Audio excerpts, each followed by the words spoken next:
बिगड़ा बाप। रामलाल की बीवी को मरे कई साल हो गए थे। बच्चों की जिम्मेदारी और बाकी सब कामों में वक्त इतनी जल्दी बीता कि पता ही नहीं चला कि कब दोनों बेटे शादी लायक हो गए। बस पापा, अब तो आप आराम करो और ऑर्डर दो कि बेटा ये लाओ, बेटा वो लाओ। तभी वहां दूसरा छोटा बेटा भी आ जाता है। अरे वो हमें क्यों ऑर्डर करेंगे? उनके लिए तो अब हाथों में चूड़ियों की खन खन वाली आएगी और पापा के सारे ऑर्डर एक पैर पर खड़े होकर मानेगी।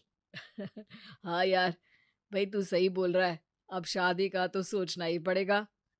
पिता मन ही मन सोचते हैं। अरे कैसा जमाना आ गया है। बच्चे बाप की शादी की बात कर रहे हैं, वो भी खुलेआम।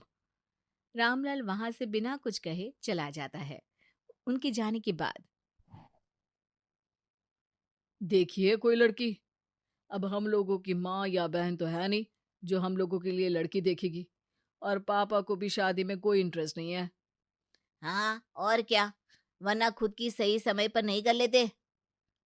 खैर हाँ, पास वाली बुआ जी एक रिश्ता बता रही है।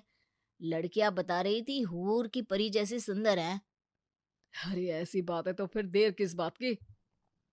बुलाते हैं उनके घर वालों को मिलने के लिए। पापा को सजा कर बिठा देंगे बात करने के लिए। छोटा बेटा पास की बुआ को फोन करके दोनों लड़कियों को लेकर घर आने को कहता है और दोनों भाई सोने के लिए चले जाते हैं। लेकिन पिता के कमरे में रामलाल बेड पर सोया होता है कि उसे सपना आता है कि एक चूड़ी पहने उसी की उम्र की औरत उसे गर्मा गर्म चाय दे रही है। अचानक से पिता की नींद खुल जाती है। ओहो, ये तो सपना था। लेकिन जो भी था बड़ा प्यारा। अरे मैं तो अपनी शादी के नाम से ऐसे शर्मा रहा था जैसे कोई 16 साल की लड़की। तभी डोरबेल बजती है। बड़ा बेटा अपने कमरे से कहता है। अरे पिताजी, दरवाजा खोल दीजिए ना, लड़कियां आई होंगी शादी के लिए। अरे ये क्या, बड़ा ही एडवांस जमाना आ गया है। लड़कियां बुलाई जा रही है शादी के लिए। और तेजी तो देखो, लड़कियां भी आ रही है। भाई मुझे क्या करना है? शादी करके समाज में बुरा थोड़ी ना बनना है कि लो जी बेटों की शादी की उम्र है और बाप घोड़ी पर चढ़ा बैठा है।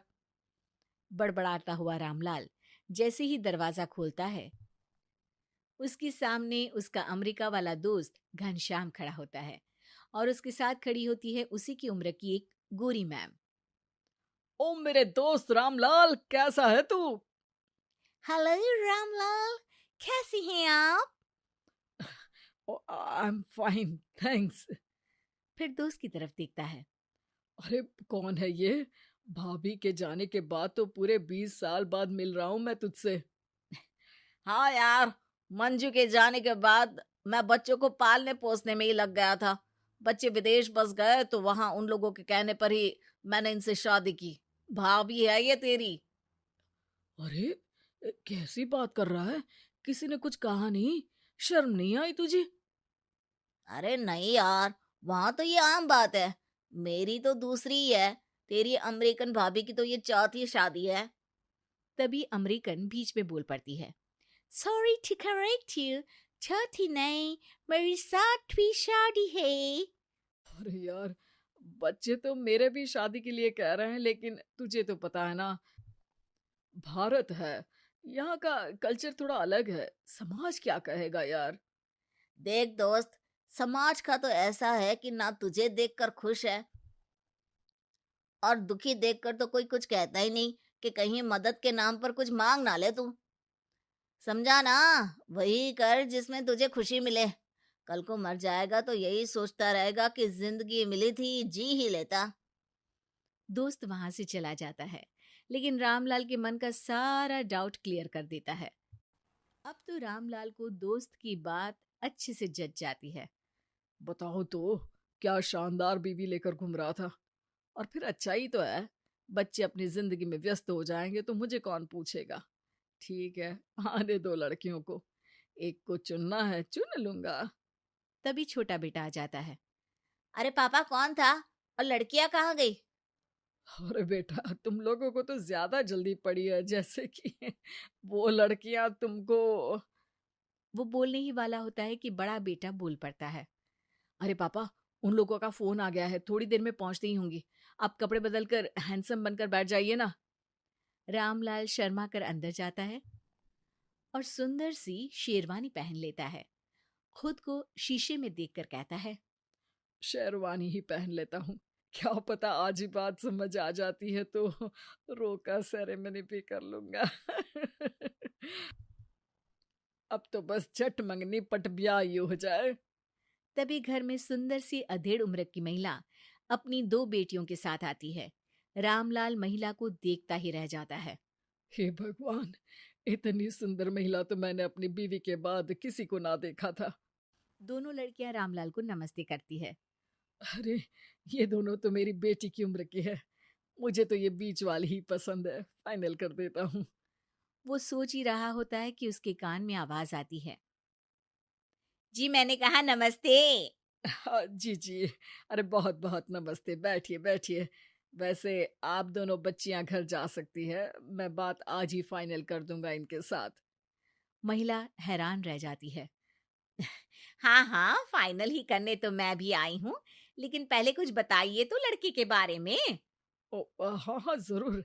देखिए, पूरे जीवन की बात है तो जानना जरूरी भी है कि खुशी यहाँ मिलेगी कि नहीं। बिल्कुल बिल्कुल, तभी तो मैं सोच रही थी कि पूरी बात कर लें, क्योंकि तारीफ तो बहुत कर रही थी वो पास की कमला बहन। उन्हीं ने तो बताया कि आप मिलना चाह रहे हैं। हाँ हाँ, वो कमला तो बहन ही है मेरी। पड़ोसी है तो समझो कि बहन ही है।